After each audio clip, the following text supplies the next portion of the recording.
다시 한번 인사드리겠습니다. 제약산업전략연구원의 정윤택입니다. 반갑습니다. 오늘 행사 철저하게 이 코로나 시대에 행사를 잘 준비하시는 것 같습니다. 마이크도 계속해서 바꿔주시고요.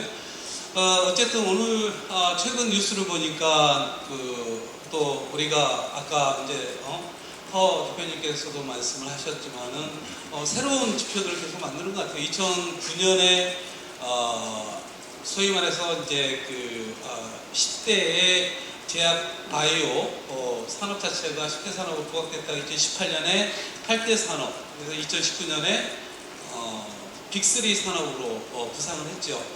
거기에 또 부응하듯이 최근 뉴스를 보니까 의약품 수출이 아주 갈목할 만한 성장을 했습니다. 5월달, 8월달, 9월달 120년 제약 산업의 역사에 비추어 볼 때 최초 흑자를 냈습니다. 그래서 이런 부분이 앞으로 이제 우리가 비슷한 어떤 인적 자원만 가진 그런 스위스 예를 들면 스위스에서 40%가 러시아 노바티스 같은 성공 모델 때문에 전체의 수출의 40%를 차지하고 있습니다. 그래서 이 앞으로 제약 바이오 산업 자체가 이 포스트 반도체를 이어서 이런 스위스와 같은 어떤 제약 강국이 될 것 같은 그런 아주 좋은 예감이 들었습니다. 그래서 앞으로 이런 코로나 시대에서 이제 앞으로의 포스트 코로나 시대에서 과연 이 제약 바이오에 있어서의 전반적인 환경은 어떻고, 그리고 또 이러한 환경 속에서 어떻게 우리가 대응을 해야 될지 이런 부분들을 좀 준비를 해봤습니다. 우리가 이제 비즈니스 플랜을 짤 때 가장 중요한 게 미래를 예측을 해야 됩니다. 미래를 예측을 할 때 메가 트렌드를 잘 읽으셔야 되고, 그리고 우리 산업에 대한 트렌드를 잘 읽으셔야 될 텐데, 저희 원에서 이제 소위 말해서 이제 전 세계의 이런 공공과 그다음에 글로벌 컨설팅 폼에서 앞으로의 메가 트렌드를 이제 리포트를 했는데 그 내용들을 좀 키워드 중심으로 이쪽 산업의 그런 피스트 분석을 좀 해봤습니다. 그래서 이게 이제 아마 슬라이드가 이게 버전이 바뀌면서 좀 깨진 것 같은데요. 제가 좀 제 설명을 잘 들으시면 될 것 같습니다.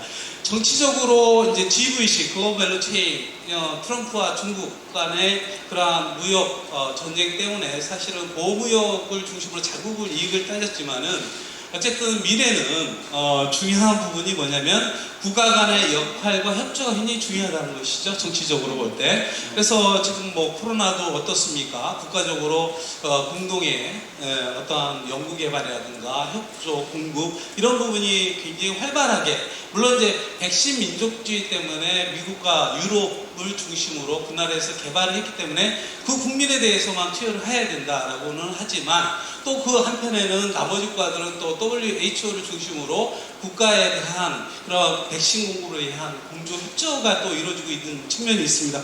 그런 부분이 앞으로도 더 가속화될 것으로 볼 수 있을 것 같고요.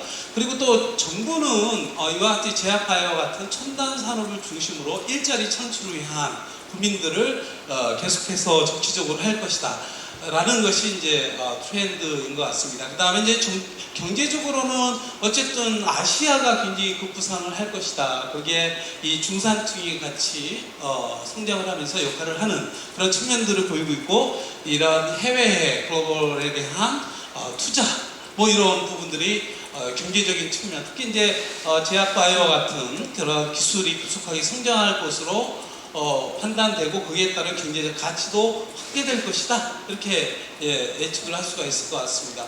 사회적으로는 뭐니 해도 인구 고령화죠. 인구 고령화되면 만성질환자가 늘어나고 약을 많이 먹을 수밖에 없는 그런 측면들을 당연히 보일 수밖에 없는 상황인 것 같습니다.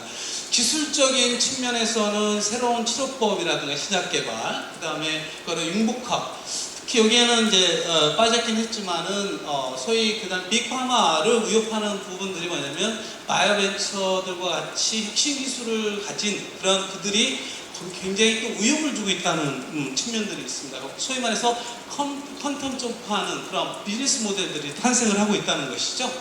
그래서 이런 측면에서 이 정치, 경제, 사회에 대한 피스트 분석을 통해서 우리가 감을 좀 잡아야 될 것 같습니다. 그래서 분시한적인 트렌드 중요하지만 우리의 그 트렌드를 잘 읽고 미래지향적인 비즈니스 모델, 특히 뉴 비즈니스 모델을 어떻게 만드느냐. 우리가 이제 바이오시밀러가 굉장히 수출의 역할이 굉장히 크고 있지 않습니까? 그 부분은 세계로 통할 수 있는 새로운 비즈니스 모델을 누가 만드느냐, 뭐 이런 부분이 가장 중요한 키가 되는 거고요. 그런 부분들을 우리 아워 비즈니스에서 고민을 해야 된다는 것이죠. 네, 그런 측면들이 우리 우리가 봤던 내용들의 이제 시사점이라고 볼 수 있을 것 같습니다. 어쨌든 요즘에 중요한 키워드 내지는 산업들이죠. 빅파마라든가 재생의료법이 통과된 천생법이 또 통과됐고요. 거기에 이제 같이 여기에서 맞춤형이라는 키워드, 거기에 AI라든가 IT를 기반한 이런 부분들이 소위 말해서 융복합적인 측면들이 이제 늘어나고 있다는 것이죠. 근데 이제 OECD에서 이제 세계의 그런 핵심을 이루고자 하는 부분들을 언급을 했습니다. 말씀드렸던 글로벌 밸류 체인 제가 먼저 강조를 했죠. 그 다음에 이제 두 번째가 이제 디지털 경제 뭐 이런 부분. 제가 좀 이쪽에서 볼 때 이 부분을 좀 강조를 하고 싶습니다. 혁신이죠. 혁신은 뭐 당연한 거죠. 혁신이 뭐냐? 혁신 중에서도 중요한 부분이 knowledge based capital입니다. 자본에 의한 혁신이 중요하다는 것이죠. 그래서 여러분들이 혹 비즈니스를 하실 때 이런 자본과의 소통이 좀 느슨하고 있지 않는가 좀 고민을 해봐야 됩니다. 그래서 혁신을 이루기 위해서는 결국은 자본과의 어떻게 소통을 통해서 끌어낼 것인가. 소위 말해서 이제 미국의 벤처 1호가 제넨텍입니다. 1976년에 뭐 최초로 세워진 그런 바이오 벤처인데 거기에 이제 사진을 보면 이제 흑백 사진에 두 분이 딱 사진을 찍은 게 있어요. 하나는 기술자와 하나는 자본가였습니다. 그래서 이 자본가 그다음에 기술가의 융합 이런 부분이 앞으로의 혁신의 가장 중요한 키워드 중에 하나다 이렇게 말씀드릴 수 있을 것 같습니다. 그래서 이러한 생태계의 측면에서 볼 때는 굉장히 이러한 과학적인 그런 측면들, 플레이어들, 그 다음에 스포드가 다양합니다. 그런데 이 내용들 자체들도 굉장히 어떤 서로 간의 입장과 그 다음에 어떤 판단의 기준이 모두 다릅니다. 그래서 이런 전반적인 그런 생태계를 판단하시고 그 다음에 협력을 어떻게 이끌 것인가. 그래서 결국에는 이제 글로벌로 진출할 수 있는 이런 부분들을 우리 기업들 또는 이제 정부 관계자 이런 분들이 좀 고민을 해야 되는 부분이 아닌가 이렇게 생각합니다. 그래서 이 정부 들어와서 이제 중요하게 생각하는 게 이제 과거에 일자리 측면, 우리나라뿐만 아니라 모든 국가가 일자리에 대한 이슈를 가장 어떤 정치적인 생명에 있어서 가장 중요한 이슈로 판단하고 있습니다. 그래서 과거에 이제 우리나라가 이제 삼성이라든가 LG라든가 이런 대기업 중심으로 성장을 해와서 사실은 굉장히 경제 강국이 만들어졌죠. 그렇지만 과연 딱 그렇게 봤을 때 그만한 일자리가 우리가 창출됐냐라고 했을 때는 고민인 것입니다. 그래서 이 정부 들어가서 중요한 부분이 일자리고 일자리 중에 가장 큰 역할이 중소벤처를 키우는 것이 핵심이다라고 판단하는 것 같습니다. 우리나라뿐만 아니라 전 세계적으로 선진국 중심으로 다 그렇게 판단하고 있는 것 같은데요. 그런데 이제 중요한 것은 이 벤처들이 이러한 죽음의 계곡을 어떻게 넘느냐가 가장 키가 되는 것 같습니다. 그래서 이런 대학을 중심으로 이렇게 스타트업을 했지만은 가장 중요한 게 후보 물질을 어떻게 최적화를 할 수 있느냐. 그래야 전임상도 가고 임상도 가고 하는 부분인데 이 최적화의 이슈 가장 첫 번째 단계라고 볼 수 있을 것 같고요. 이 후보 물질을 가지고 결국에는 이제 또 임상이라든가 진출했을 때에 또 그때 어떤 사이언티픽한 백그라운드만 가지고 이 상업적인 그런 인허가에 대한 마인드가 떨어지다 보니까 또 봉착하는 게 또 이쪽에서의 두 번째 단계들이 있습니다. 그래서 이런 부분을 어떻게 해결을 할 것인가 이렇게 고민이 될 수가 있습니다. 특히 이런 비임상 초기 쪽에 라이센스 딜에도 요즘 트렌드 자체는 자꾸 초기 쪽으로 가고 있습니다. 그래서 가장 딜이 많이 일어나는 부분이 이제 전임상 단계인데요. 그 전임상 단계에서도 굉장히 큰 금액을 받을 수 있고 그게 조건이 어떻게 사이언티픽하게 그 메커니즘과 상업적으로 가능성을 보일 수 있는지가 가장 핵심이거든요. 그래서 이러한 비임상에 대한 부분들을 이미 이제 다국적 기업들 많이 고민하고 특히 이제 아스트라제네카는 5R이라는 그런 전략을 바탕으로 타겟과 그다음 티슈, 세프티, 패션, 그다음 커머셜 포텐셜이라는 이 5R을 갖다 바탕으로 그들이 속도와 비용을 AI로 활용하고 그다음에 타겟의 밸류에이션을 극복을 하고 그다음에 이러한 이 트랜스퍼런 리서치에 대한 예측을 통해서 할 때에 RC 셀을 이용한다든가 아니면 독성이라든가 아니면 이러한 트랜스퍼런 네트워킹을 통해서 어떤 전문가를 통해서 그런 모드 오브 액션이라든가 이런 부분들을 해결할 수 있는 그런 능력들 그리고 또 특히 이제 셀렉티브하게 환자를 선택하기 위해서 이제 바이오마커를 통해서 짧은 시간과 아주 임상 통계는 결국에는 이제 P-밸류가 신뢰도에 대한 이슈이지 않습니까? 그래서 셀렉티브하게 환자를 선별할 수 있는 능력 뭐 이런 부분이 굉장히 중요한 키워드인 것 같습니다. 그래서 지금 새로운 어떤 영역들이 계속 나오고 있고 그리고 신약 개발의 어프로치에서 난제들이 자꾸 발생을 하고 있는데 이러한 뉴 모달리티의 측면에서의 그런 새로운 이게 넥스트 바이오세라피 쪽에서는 RNA, 그다음 진 셀 세라피에 대한 이슈들이 있습니다. 그래서 이런 초기화, 그다음 성장 기업들의 도전 과제가 있고 이런 스몰 모레킬이라든가 바이오로직도 마찬가지로 이러한 새롭게 접근하는 그런 모달리티에 대한 이슈가 있습니다. 그래서 그 이슈를 어떻게 해결할 것인가 굉장히 중요한 관건이 될 수 있다 이렇게 말씀을 드릴 수가 있을 것 같습니다. 자 그러면은 어떻게 보면 이제 투자의 분위기를 좀 봐야 될 것 같은데요. 이 코로나 19 시대에 어떤 과연 과거에 비해서 투자가 어떻게 변하고 있느냐. 특히 이제 바이오벤처를 중심으로 어쨌든 자본이 축적을 통해서 자본과의 소통을 통해서 기업이 성장을 해야 되는데 그런 부분에서 이제 투자에 대한 고민을 많이 할 수밖에 없는 거 아닙니까? 그래서 그런데 이제 브레이도 지금 뭐 3월달이 거의 3월 말 기준이긴 하지만은 현재도 마찬가지인 것 같습니다. 이 코로나19로 인해서 실질적으로 투자가 진행이 취소됐던 부분들을 보게 되면 거의 70%가 취소가 됐다라고 합니다. 그리고 또 이런 각 스테이지별로 시드서부터 해가지고 시리즈 A, B, C, 프리-IPO까지 보면은 상당히 그러한 투자의 감소율이 최근 2년 동안 있었고 그리고 이 비상장의 그런 어떤 밸류에 있어서는 영향이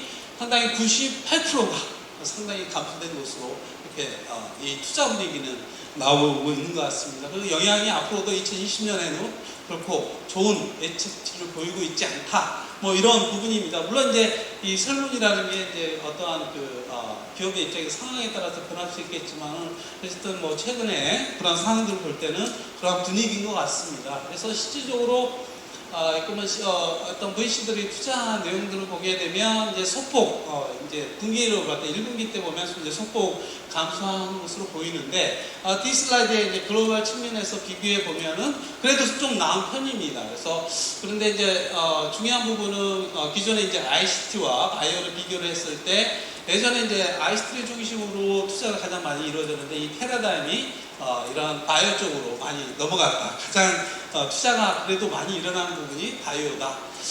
글로벌 시장에서는 사실 녹록지가 않은 것 같습니다. 그래서 전반적으로 굉장히 좀 VC에 대한 그러니까 비상장에 대한 바이오벤처에 대한 투자 부분이 상당히 소폭스러웠는데 특히나 그 아시아 쪽이 더 큰 영향을 미쳤다. 물론 이 초기에 이제 중국서부터 이 코로나19가 나오다 보니까 이제 중국이 굉장한 이제 VC 투자에 영향을 많이 미칠 수 있는데 이제 그 중국에서 일어났기 때문에 이제 분기가 3월 기준이기 때문에 더 이 아시아권에서 감소된 그런 수치를 보이고 있는 것이 아닌가 이렇게 생각합니다.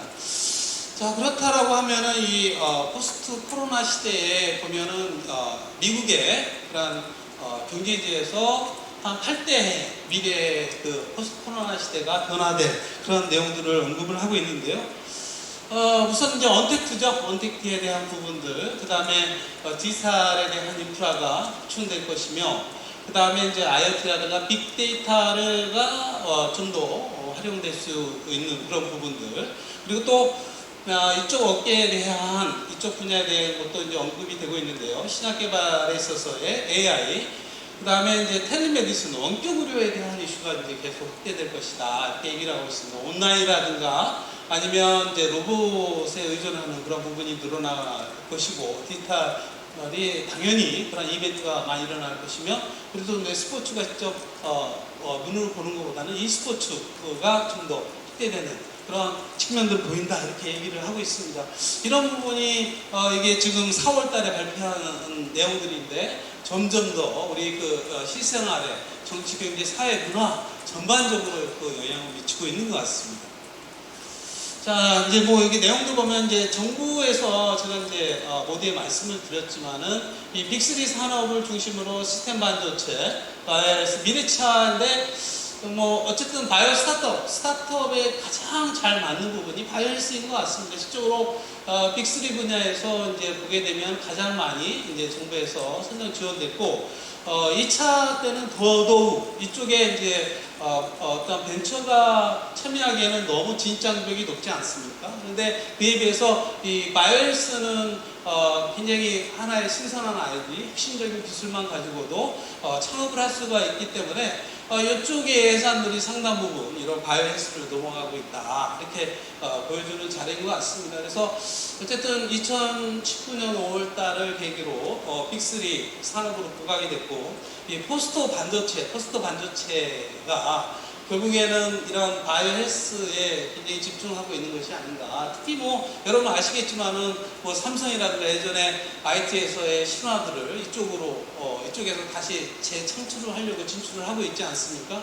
뭐 이런 측면들. 오늘도 이제 주제가 의기를 기회인데, 아까 말씀드렸던 코로나 시대에 제약 쪽에서는 수출이 굉장히 열세에 있었지만, 다른 분야에서는 열세에 있었지만은 이 제약 쪽에서는 또 120년 역사에 또 흑자를 전환을 했고, 수출의 폭도 전년 대비에 또 매월 뭐 2배 정도 성장을 하고 있습니다. 이런 측면에서 이런 제약바이오에서는 오늘의 포럼 주제와도 같이 위기지만은 바로 기회이지 않는가, 이렇게 생각됩니다. 자, 최근에 이제 코로나에 대해서, 현황에 대해서 국내적으로 좀 간단히 살펴보도록 하겠습니다. 중국에서 우한에서 교면은 박쥐에서 나왔다는 게 정설이고, 그 다음에 사스라든가 메르스에 비해서 이게 치사율은 낮지만 전파율 뭐 이런 측면에서는 상당히 사스나 그 다음에 메르스에 비해서는 전파 속도가 굉장히 빠른 그런 특징을 보이고 있다, 이렇게 볼 수 있을 것 같은데요. 지난 이제 2020년 WHO에서 10월 2일 날 기준으로 이제 파악을 해보니까 지금 상상에 들어있는 그런 백신 자체가 지금 10개입니다. 최근 보니까 2019년, 지난 19일 날, 10월 19일 날도 WHO에서 업데이트 했는데 똑같이 10개 백신이 삼상 중에 있는 것으로 보고가 되고 있더라고요. 그래서 우선은 이제 국가별로 보게 되면 이제 중국이 상당히 이제 종류가 이제 그렇게 다양하지는 않지만 어쨌든 이제 이런 새 백신을 중심으로 시노백과 시노팜을 중심으로 자국뿐만 아니라 이제 해외에 긴급 승인이라든가 아니면 이제 다른 나라에 이제 접종을 시작하는, 예를 들어서 브라질 같은 경우에 12월 달에 접종을 시작한다라고 하고 있습니다. 그리고 이제 칸시노라는 국영 연구소에서도 이제 중국군에 이제 투여를 했고, 인도네시아에 이제 11월 달에 10만 명 정도의 규모로 투여를 하겠다, 이렇게 밝히고 있습니다. 10만의 수 정도 투여하겠다, 이렇게 발표를 하고 있습니다. 러시아, 여기에 스푸트니크라는 인공위성의 이름을 따서 V자를 붙여가지고 소위 우주전쟁과 방불케, 냉전 시대의 우주전쟁과 방불케 하듯이 굉장히 정치적 이슈와 같이 이름도 이렇게 줬습니다. 그래서 긴급 승인돼서 이제 3상 중에 공식적으로 3상에 진행하는 것으로 WHO에서 보고되고 있고요. 기대를 모았던 이런 다국적 기업들이 굉장히 어려움에 있는 것 같아요. 지금 아스트라제네카가 척수염의 그런 부작용으로 일시에 이제 중단이 됐다가 브라질과 연구 재개를 했습니다. 그렇지만 미국 같은 경우는 아직도 한 달 정도가 흘렀는데도 불구하고 조사 중에 있다, 이렇게 보고가 되고 있는 것 같습니다. 모더나와 파이자는 10월 중순, 이달 중순경에 발표할 예정이라고 하고 있고요. 그 다음에 이제 얀센인데 이것도 갑자기 알 수 없는 그런 부작용으로 지난 10월 13일에 일시 중단된 그런 상태고요. 노바백스도 이제 지금 현재 새롭게 지난 9월 24일에 영국에 3상을 시작을 했습니다. 여기 백신 말고 이제 치료제가 있는데 닐리가 최근에 이제 우리나라도 이제 3상 승인을 받았는데 거기도 이제 치료제 항체 치료제였었는데 거기도 부작용 이슈로 해가지고 현재 중단한 상태고요. 그래서 이게 보게 되면 상당히 우리가 극복할 듯 하면서도 여러 가지 또 부작용의 이슈로 인해서 또 개발이 중단되는 그런 현상들을 보이고 있는 것 같습니다. 자, 국내를 한번 살펴보도록 하겠습니다. 국내 지난 10월 13일 날 식약처의 IND 3도스들을 바탕으로 좀 파악을 해봤습니다. 그래서 지금 백신은 이제 2개의 기업들이 지금 현재 승인을 받고 임상을 이제 진행 중에 있고요. 치료제에서 보게 되면 셀피론이 아주 지난 이제 7월 달에 이게 중증을 시작으로 해서 했는데 이제 8월 달에 이제 경증을 했고요. 9월 달에 경증과 중증 최근 10월 8일 기준으로 예방까지 이제 특히 이제 3상을 승인을 받았습니다. 그래서 이런 비상사태에 어쨌든 발빠르게 어떤 기업과 그다음 정부에서 힘을 합쳐서 이제 고민을 하고 있는 것이 아닌가 그런 생각이 들고요. 어쨌든 닐리의 케이스만 보더라도 뭐 이렇게 이게 이제 빠르게 간다고 해서 이게 뭐 당장 시작이 될 수 있는지를 좀 고민을 해봐야 될 부분이긴 하지만 어쨌든 다른 치료제들에 비해서 국내에서는 가장 빠르게 진행이 되는 것으로 이제 파악할 수가 있을 것 같습니다. 그리고 이제 렘데스비르도 이제 에볼라 치료제를 들어올 것이라니 신약 재창출, 뭐 약물 재창출을 통해서 개발에 성공을 했는데요. 마찬가지로 지금 현재 9개 정도가 이제 길리어드 거는 이제 종료를 했고요. 9개 정도가 이제 8개 정도가 이제 진행 중인데 최근에 이제 대웅제약이 구충제죠. 니클로사마이드인데 이게 오랄 타블렛이죠. 중증 환자 취하기 어렵습니다. 그래서 이런 대웅제약에서는 이런 소방용으로 투사용으로 개발을 통해서 하겠다 해가지고 최근에 일상을 승인을 받았고요. 닐리가 말씀드렸던 이런 항체 치료제입니다. 관절염 치료제인데 이게 또 부작용으로 중단된 그런 상황입니다. 나머지는 자사가 갖고 있는 그런 신약들이라든가 아니면 기존에 나타마나 카모라든가 이런 알려진 약물을 재창출하는 그런 형태로 진행을 하고 있습니다. 자, 우리 기업들이 이제 국내에 코로나 환자가 없다 보니까 환자 모집에 굉장히 애로사항이 있어요. 그러다 보니까 해외에서 임상을 좀 해보겠다 이렇게 눈을 돌리는 기업들이 있습니다. 그래서 종문당이라든가 심프, 엔지캠 뭐 등등 해서 일양약품까지 뭐 일양약품은 러시아에서 이제 3상에 이제 가장 빠르게 진행을 해서 지금 임상 중에 있는 것으로 파악이 되고 있고요. 나머지 기업들도 국내에서의 아까 이제 식약처의 임상 승인의 것으로 보게 되면 환자 모집이 굉장히 많은데 쉽지 않은 모양인 것 같습니다. 그래서 해외에 그리고 환자들이 많은 나라를 선택을 통해 가지고 좀 더 환자를 대상으로 투여해서 임상을 끝낼 수 있는 노력들을 하고 있습니다. 자, 아까 이게 국내를 좀 비교해 보면 우리가 조금 늦은 감이 있습니다. 늦고 우리가 특히 이제 백신은 어쩔 수 없이 해외에서 개발된 백신에 의존할 수밖에 없는 그런 상황인 것 같고요. 그러다 보니까 결국에는 뭐 백신이 다 들어오면 뭐 치료제니 백신이라든가 우리 개발한 게 헛수고이지 않겠느냐 뭐 이런 우려스러움이 있을 수 있을 것 같습니다.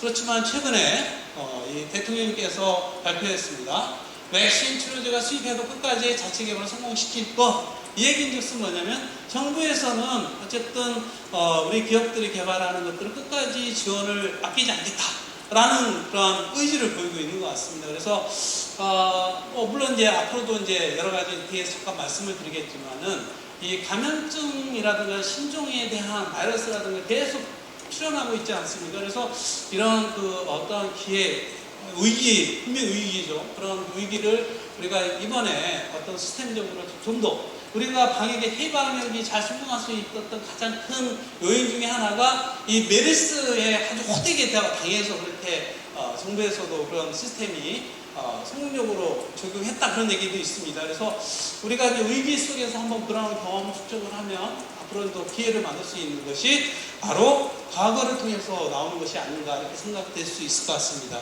이 메르스 때 환자들이 기본적으로 병원을 안 가죠. 그러다 보니 약이 처방이 안 되고 굉장히 어려울 수 있겠다 그렇게 얘기를 했는데 결과적으로는 그 해에 매출이라든가 수출이 굉장히 발목한한 성장은 아니지만 그래도 그 의기에서 굉장히 어떠한 극복의 그런 수치가 상당히 우려했던 만큼 그렇게 높지는 않았습니다. 그 원인들을 보게 되면 지속적으로 R&D 투자해서 기술 라이센싱, 기술 수출을 했다는 것이고, 그리고 또 수출을 열심히 했다는 것이죠. 특히 코로나 시대에서 우리 제약 바이오 기업들이 수출이 굉장히 발목한하게 이제 성장했던 그런 부분과 비춰본다라고 하면 과거의 사례를 볼 때 이렇게 일맥상통한다 이렇게 말씀드릴 수 있을 것 같습니다. 그래서 지금 포스트 코로나 시대에 중요한 건 우리 기업들이 이제 아까 투자 분위기도 안 좋죠.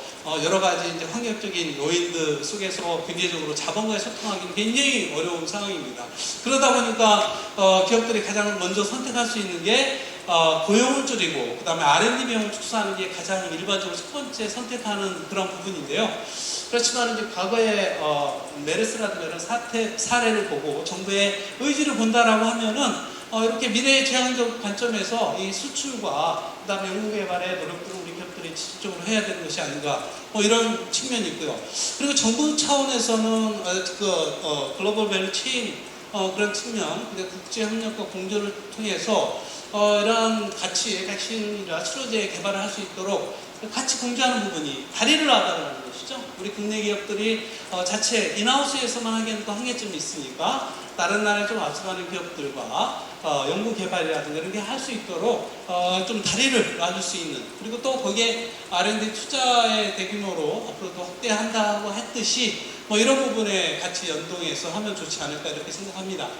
그리고 이 코로나19 사태 같지만은 지금 인수공통 감염병 자체가 한 120종 정도가 된다고 합니다. 그래서 대부분의 우리가 극복하지 못한 질환들이, 그래서 앞으로 미래에도 또 그런 우리가 알지 못하는, 예측하지 못하는 또 신종 바이러스가 또 창궐을 할 수가 있을 것 같습니다. 그래서 이러한 측면에서 볼 때 이러한 백신 개발에 대한 노력들 측면에서 계속 사후적으로 그러한 유행병이 사라지면 잊어버립니다. 그러지 말고 우리가 끝나더라도 지속적으로 우리 이쪽에 대한 관심과 투자를 아끼지 말아야 된다. 이렇게 볼 수 있을 것 같고요. 특히 이러한 예방에서 지금 필수 예방 백신을 갖다가 전문가를 중심으로 봤을 때 28종 정도가 된다고 합니다. 그 중에 28종 중에 우리가 자우파를 실현한, 국산화가 된 게 14종밖에 안 되고 있다고 합니다. 그래서 앞으로 14종에 대한 부분도 지속적으로 정부에서 관심과 지원 이런 걸 통해서 백신의 그러한 주권을 회복할 수 있도록 고민이 좀 필요하지 않는가 이렇게 생각합니다. 네, 여기 이상 이제 제가 준비한 내용들은 발표를 모두 마쳤습니다. 감사합니다.